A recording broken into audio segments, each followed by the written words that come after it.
Cəllabadda 26 yaşlı qadın doğuş səbəbi ilə xəstəxanaya müraciət edib. Lakin həkimlər ona bir həftə sonra xəstəxanaya müraciət etməli olduğunu bildiriblər. Xəstəxanadan evə qayıdan qadın isə uşağını avtomobildə dünyaya gətirib. Vəziyyəti ağırlaşan ana xəstəxanaya yerləşdirilsə də bir neçə gün sonra ölüb. Cəllabadın Soyuqbulaq kənd sakini 26 yaşlı Nahidə Abbasova 4-cü dəfə uşaq dünyaya gətirib. Məlumata görə qadın sonuncu hamiləlik dövründə boşanma prosesində olub. Nahidə Abbasova martın 8-də hamiləliyin yoxlanılması məqsədi ilə Cəllabad rayon mərkəzi xəstəxanasına müraciət edib. Lakin həkimlər ona bir həftədən sonra xəstəxanaya gəlməyi tövsiyə ediblər. Qadın evə qaytarılan zaman avtomobildə doğuş keçirib. Saat 1-də apardıq, 3-də gətirdik. Yarım saat evdə qalmadı. Uşaq dedi, gəlin bacım, mən ölüyəm. Mən aydan xəstəxanaya girəyəm. 5 kilometr getməmişdik, Ağdaşda uşaq oldu maşında.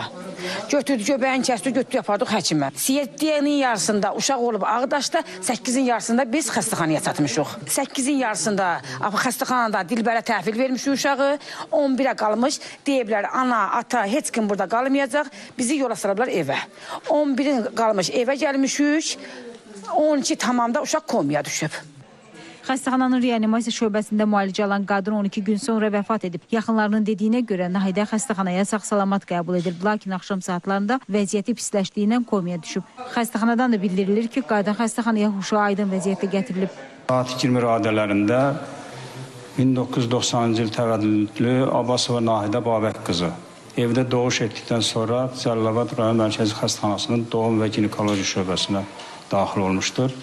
Zahı qadın şöbəyə gətirilən zaman ümumi vəziyyəti orta ağır, huşu aydın olmuşdur. Saat 00 radələrində qadının ümumi vəziyyətində kəskin ağırlaşma baş vermiş və reanimasiya şöbəsinə köçürülmüşdür. Reanimasiya şöbəsində xəstədə tənəffüs çatmamazlığı, kəskin tənəffüs çatmamazlığı müşahidə olunmuş və xəstə dərhal süni tənəffüs aparatına qoşulmuşdur.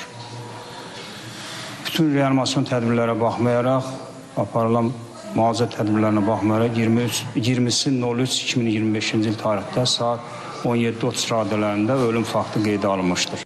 Təbibdən isə bildirilir ki, qadının uşaqlıq yolunun müayinəsi zamanı 2 ədəd kapsullaşmış kist aşkar edilib. Bütün reanimasyon tədbirlərə baxmayaraq, ötən gün saat 17:30 radələrində ölüm faktı qeydə alınıb. Qeyd edək ki, qadının dünyaya gətirdiyi uşaq hazırda yaxınlarının himayəsindədir. Faktla bağlı cinayət işi açılıb. Pərvin İsmailova, Yaqub Mehdoğlu, Space xəbər, Cəllabad.